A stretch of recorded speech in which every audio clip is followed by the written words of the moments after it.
தலையில கை வச்சாலே இந்த மாதிரி கொத்து கொத்தா முடி வருதா? டாக்டர்கிட்ட போனீங்கன்னா பயோட்டின் சப்ளிமெண்ட் தான் கொடுப்பாங்க. ஆனால் நேச்சுரலாகவே பயோட்டின் ப்ரோட்டீன்லாம் அதிகமாக இருக்கிற நட்ஸ் அண்ட் சீட்ஸை வச்சு வீட்டிலேயே ஹெல்த்தியாக நம்மளால் பயோட்டின் பவுடர் ப்ரிப்பேர் பண்ணிக்க முடியும். உங்களோட ஹேர் ஃபால்க்கு என்ன ரீசன் வேணாலும் இருக்கட்டும், ஷாம்பூ சீரம்னு எக்ஸ்டர்னலாக நீங்கள் என்ன அப்ளை பண்ணாலும் இன்டர்னலாக உங்களுக்கு உள்ள இன்டேக் எடுக்கும்போது வர ரிசல்ட் இருக்கவே இருக்காது.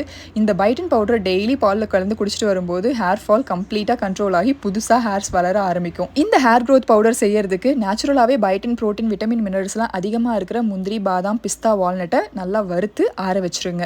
சூரியகாந்தி விதை, தர்பூசணி விதை, பூசணி விதை, வெள்ளரி விதை இது எல்லாத்தையுமே மிதமான சூட்டில் வறுத்துக்கோங்க. இதில் omega 3 fatty acid, zinc, vitamin ஈலாம் அதிகமாக இருக்கிறதுனால ஹேர் க்ரோத்துக்கு ரொம்ப ரொம்ப நல்லது. அயன் அதிகமாக இருக்கிற மக்கானாவையும் வறுத்து வச்சுக்கலாம். வாசனைக்காக சுக்கு ஏலக்காவையும் வறுத்து வச்சுக்கோங்க. இது எல்லாத்தையுமே மிதமான சூட்டில் வறுத்துட்டு இந்த மாதிரி ஃபேன் காற்றுல ஆற வச்சுக்கோங்க. இது எல்லாமே சேர்த்து அரைக்கும் போது கூடவே பேரிச்சங்காய், ஸ்வீட்னஸ்க்காக பனங்கற்கண்டும் சேர்த்து நல்லா ஃபைன் பவுடராக அரைச்சிட்டு வந்துட்டிங்கன்னா சூப்பரான பயோட்டின் பவுடர் ரெடி ஆயிரும். இதை நீங்கள் மிஷினில் கொடுத்தும் அரைச்சிக்கலாம். இதெல்லாம் பெரிய ப்ராசஸாக இருக்குது, எனக்கு பக்குவமாக அரைக்க தெரியாதுன்னு நினைக்கிறவங்க ஃபிட் அண்ட் ஃபுட் தமிழ் இதே முறையில் எந்தவித கெமிக்கல்ஸ் அண்ட் ப்ரிசர்வேட்டிவ்ஸ் இல்லாமல் சூப்பரான பயோட்டின் ட்ரிங்க் பவுடர் ரெடி பண்ணி கொடுத்துட்ருக்காங்க. அவங்களோட வெப்சைட் அண்ட் வாட்ஸ்அப் லிங்க் கொடுக்குறேன், ஆர்டர் பண்ணணும்னு நினைக்கிறவங்க யூஸ் பண்ணிக்கோங்க. அரைச்ச பயோட்டின் பவுடர் கூட கண்டிப்பாக குங்குமப்பூ ஆட் பண்ணி ஏர்டைட்டான கண்டெய்னரில் ஸ்டோர் பண்ணி வச்சுக்கோங்க. குங்குமப்பூவிலையும் ஹேர் ஃபால் கண்ட்ரோல் பண்ணக்கூடிய ப்ராப்பர்ட்டிஸ் நிறையவே இருக்குது. இதை டெய்லி நீங்கள் பாலில் கலந்து குடிச்சிட்டு வரும்போது கண்டிப்பாக ஹேர் ஃபால் கண்ட்ரோல் ஆகும். புதுசாக கண்டிப்பாக முடி வளரும். ட்ரை பண்ணி பாருங்கள்.